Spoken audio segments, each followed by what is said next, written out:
Pipas,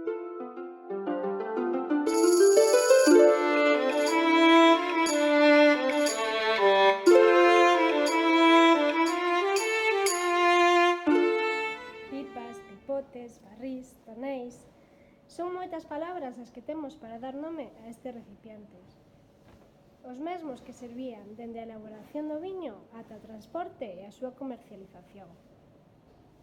Actualmente, a busca de outras calidades aromáticas, menor envellecemento na barrica... o cambio de gustos. Isto provocou que o traballo dos toneleiros se manteña só a nivel artesanal.